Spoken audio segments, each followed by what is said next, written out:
दिल्ली शराब नीति घोटाला मामले में आरोपी अरविंद केजरीवाल की मुश्किलें बढ़ती ही जा रही हैं। ईडी की रिमांड खत्म होने पर आज उनकी कोर्ट में पेशी होनी है, तो समन की अवहेलना करने के मामले में भी सुनवाई होगी।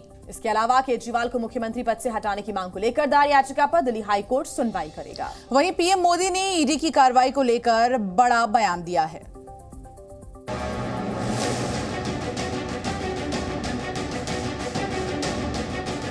पिछले 10 दिन से दिल्ली के मुख्यमंत्री ईडी के सवालों का सामना कर रहे हैं, लेकिन आरोप ये लग रहे हैं कि केजरीवाल ठीक से जवाब नहीं दे रहे। वो केजरीवाल जो शराब नीति घोटाले की कलई खोलकर सच्चाई सामने लाने वाले थे, वही जांच में सहयोग नहीं कर रहे हैं। इस बात का दावा ईडी ने कोर्ट में किया था।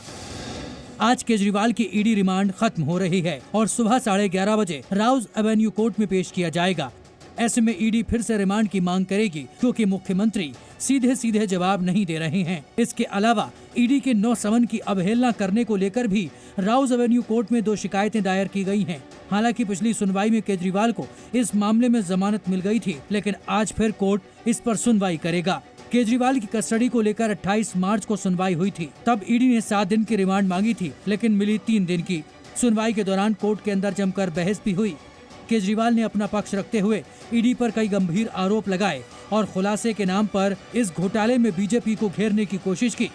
दिल्ली के सीएम ने कहा, ईडी की जांच के बाद असली शराब घोटाला शुरू होता है। ईडी की जांच के 2 मकसद थे: आम आदमी पार्टी को भ्रष्टाचारी साबित करना, जांच की आड़ में उगाही रैकेट चलाना और पैसे इकट्ठे करना। शरद रेड्डी को 2 वजह से जमानत मिली। एक, शरद रेड्डी ने मेरे खिलाफ बयान दिया। शरद ने गिरफ्तारी के बाद 55 करोड़ का चंदा बीजेपी को दिया। शरद रेड्डी ने 55 करोड़ के बॉन्ड खरीदे और जमानत मिली। इससे मनी ट्रेल स्पष्ट रूप से साबित हो जाता है। इस सुनवाई से पहले केजरीवाल की पत्नी ने दावा किया था कि उनके पति शराब घोटाले के सबूत कोर्ट के सामने रखेंगे और इसकी सच्चाई बताएंगे, लेकिन ऐसा कुछ उनकी दलील से जाहिर नहीं हुआ और न ही अदालत मुतमईन हुई। उल्टा ईडी की तरफ से पेश वकील ने दावा किया कि केजरीवाल जांच में सहयोग नहीं कर रहे हैं।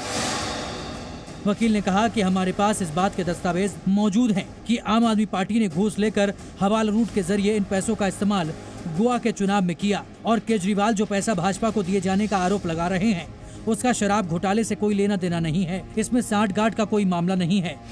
केजरीवाल की दूसरी मुश्किल वो याचिका है जो उनको सीएम पद से हटाने के लिए दिल्ली हाई कोर्ट में लगाई गई है। सुरजीत सिंह यादव नाम के शख्स की ओर से दायर याचिका में मांग की गई है कि केजरीवाल को पद पर बने रहने की अनुमति नहीं देनी चाहिए। इस मामले में भी आज सुनवाई होनी है। केजरीवाल और तमाम विपक्षी नेताओं की तरफ से ईडी की कार्रवाई को लेकर उठाए जा रहे सवालों पर पीएम मोदी ने भ्रष्टाचार को लेकर विपक्ष पर जोरदार प्रहार किया। बीते 10 वर्षों में देश ने देखा है कि भ्रष्टाचार के खिलाफ कितनी बड़ी लड़ाई हमने शुरू की है। मैं भ्रष्टाचार पर कार्रवाई कर रहा हूं, इससे कुछ लोग बौखला गए हैं, वो अपना आपा खो बैठे हैं।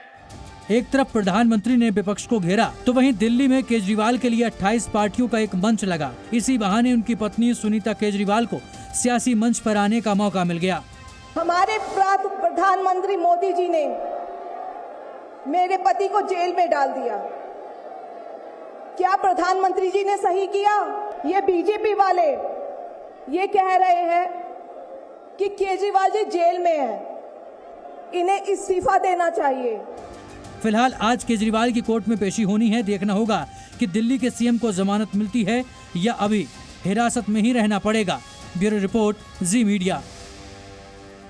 और चलिए खबरों में आगे बढ़ते हैं। मार्च महीने के साथ ही वित्त वर्ष 2023-24 भी खत्म हो गया है और आज से नया फाइनेंशियल ईयर की शुरुआत हो रही है। और ऐसे में नई सुबह अपने साथ सिर्फ एक नई तारीख ही नहीं बल्कि कई सारे बदलाव भी लेकर आई है, जो आम जनता की जेब पर सीधा सीधा असर डालेगी। आज से क्या क्या बदलाव किया गया है, देखिए हमारे इस रिपोर्ट में।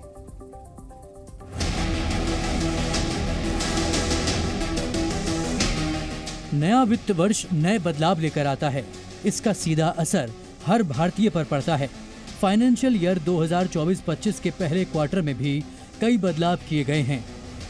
कर्मचारी भविष्य निधि संगठन यानी ईपीएफओ में बड़ा बदलाव किया गया है। नए वित्त वर्ष में अगर कोई कर्मचारी नौकरी बदलता है तो उसका पीएफ अकाउंट अब खुद ब खुद नए नियोक्ता के पास ट्रांसफर हो जाएगा। इससे पहले सब्सक्राइबर की रिक्वेस्ट पर ही इसे ट्रांसफर किया जाता था। नेशनल पेंशन सिस्टम यानी एनपीएस की सुरक्षा को और भी ज्यादा बेहतर बनाने के लिए पेंशन फंड रेगुलेटरी और डेवलपमेंट अथॉरिटी ने बड़ा बदलाव किया है।